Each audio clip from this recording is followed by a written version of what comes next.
এদিকে মমতা বন্দ্যোপাধ্যায় বলছেন, রামনবমীর মিছিল করলে আমাদের কোনো আপত্তি নেই, আমরাও মিছিল করি, কিন্তু আমরা তো দাঙ্গা করি না, আমার হাত থেকে সব ক্ষমতা কেড়ে নিয়েছে, বলছেন মমতা বন্দ্যোপাধ্যায়।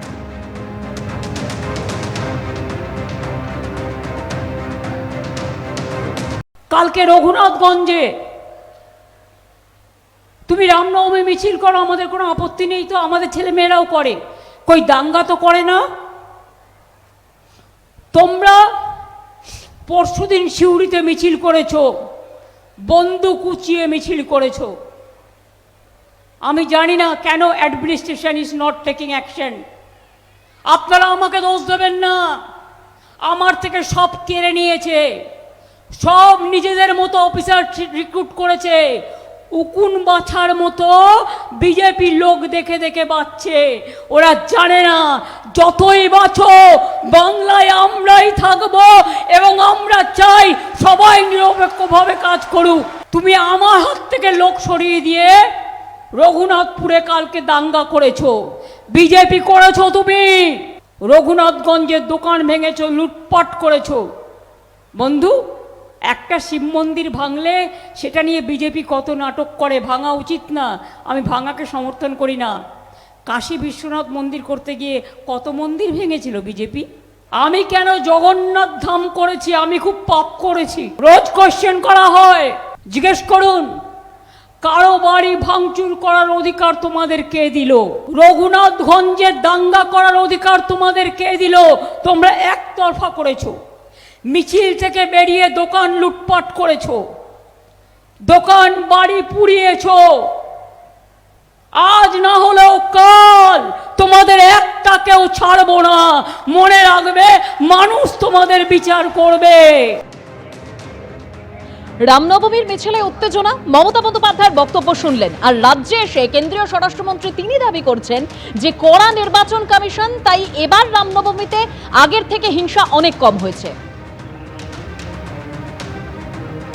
देखिए, इस बार थोड़ा कम ही हिंसा हुई है, क्योंकि ममता जी के चहेते ऑफिसरों को चुनाव आयोग ने ट्रांसफर कर दिया। फिर भी हिंसा जरा भी नहीं होनी। हम सब समुदाय की सुरक्षा की यहां पर चिंता करेंगे, और विशेषकर बहुमत समाज की, क्योंकि तुष्टीकरण के कारण बहुमती समाज के साथ यहां बड़ा अन्याय हुआ है। 2021 में चुनाव के बाद जो हुआ, पंचायत चुनाव के बाद किसका डीजीपी था? भारतीय जनता पार्टी के कार्यकर्ताओं को चुन चुन कर मार दिया गया। कैसे जस्टिफाई करेंगे अभिषेक बनर्जी? क्या बात करते हैं वो? सबसे कम हमले अगर रामनवमी पर हुए हैं तो इस बार हुए, और उसका कारण है कि चुनाव आयोग ने न्यूट्रल टाइप के अधिकारी रखे। उकसाने के 50 प्रयास के बावजूद सबसे कम हमले हुए। क्या जासा देते हो? जवाब है आपके पास? 25,000 लोग झारखंड में शरण लिए थे आपके भय के कारण, आतंक के कारण। महिलाओं को प्रताड़ित किया गया था। দীর্ঘদিনের রাজনৈতিক অভিজ্ঞতা, ক্যারিয়ারের কার্যত মধ্যগগনে শিবির বদলেছেন। তৃণমূল ছেড়ে এখন তিনি বিজেপিতে। মানিকতলা কেন্দ্রে এবার সেই অভিজ্ঞ রাজনীতিবিদ তাপস রায়কেই প্রার্থী করেছে বিজেপি, তাও আবার এককালের রাজনৈতিক সতীর্থ সাধন পাণ্ডের কন্যা শ্রেয়া পাণ্ডের বিরুদ্ধে। প্রার্থী তালিকা প্রকাশের পর থেকেই প্রচারে ঝোড়ো ব্যাটিং চালাচ্ছেন মানিকতলার বিজেপি প্রার্থী তাপস রায়।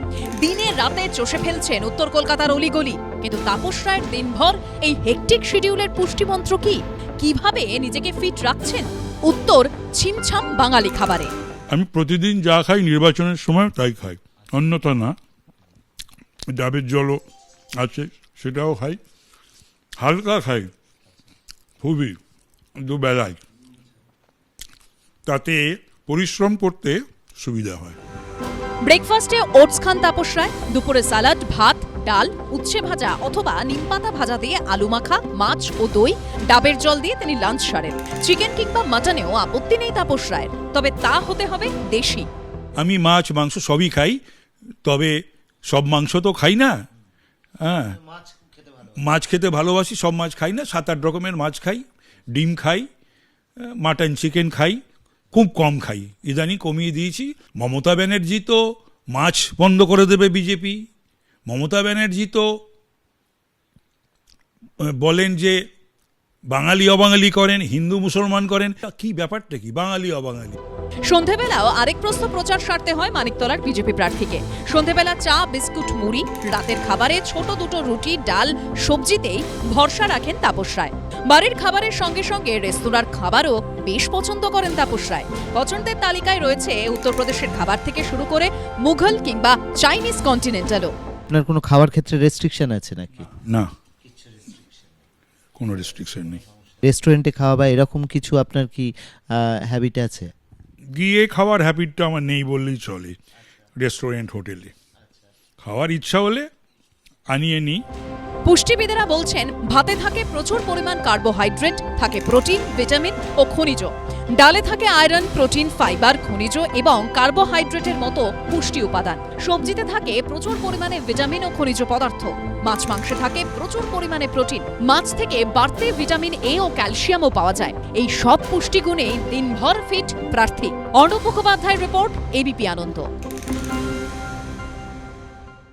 চিকিৎসক হিসেবে নারী টিপে রোগ ধরে ফেলাই কাজ, তবে এবারের পরীক্ষাটা একটু কঠিন। রাজনীতির ময়দানে বুঝতে হচ্ছে ভোটারদের পালস। তাতেও অবশ্য কোনো খামতি রাখছেন না বিধাননগরের বিজেপি প্রার্থী শারদ দত্ত মুখোপাধ্যায়। 1 মাস মাটি কামড়ে পড়ে থাকতে হবে, তাই খাওয়া দাওয়া সবটাই একেবারে মেপে। বিধাননগর বিধানসভা কেন্দ্রে এবার বিজেপির ভরসা যার উপরে, তিনি পেশায় ডাক্তার আর নেশায় রাজনীতিক। দীর্ঘ কয়েক দশকের সাংগঠনিক জীবন, রাজনীতি করেছেন এতদিন ধরে, তবে নির্বাচনী রাজনীতিতে এই প্রথমবার। দুহাতেও খেতে পারবো। হ্যাঁ, যখন দরকার হবে তখন দুহাতেও খেতে পারবো। কখনো ভ্যাবসা গরম, কখনো চাঁদি ফাটা রোদ্দুর, তার মধ্যেই বিধাননগর বিধানসভা কেন্দ্রের ভোটারদের দরজায় হাজির হয়ে যাচ্ছেন। প্রচারের প্রচন্ড চাপের মধ্যে নিজেকে তরতাজা রাখতে কোন খাবারে ভরসা রাখেন বিজেপির চিকিৎসক প্রার্থী? ডাল ভাত মাছ যেরকম নর্মাল সেটাই।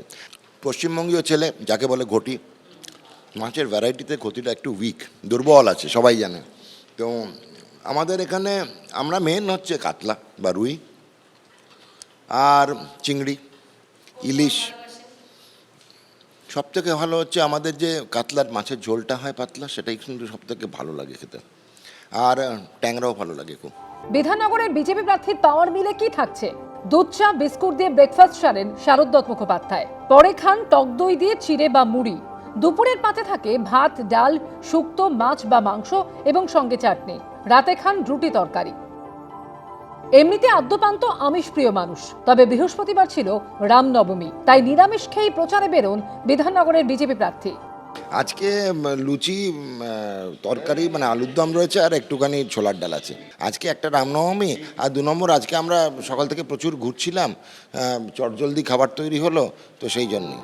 29 এপ্রিল দ্বিতীয় দফায় বিধাননগর বিধানসভা আসনের ভোট গ্রহণ। তার আগে সেখানকার প্রার্থী শারদ দত্ত মুখোপাধ্যায়ের রাত দিনের ঠিকানা এখন সল্টলেকের স্থানীয় BJP office. Oishi Mukhopadhyay, ABP Ananda. ABP Ananda, এগিয়ে থাকে, এগিয়ে রাখে।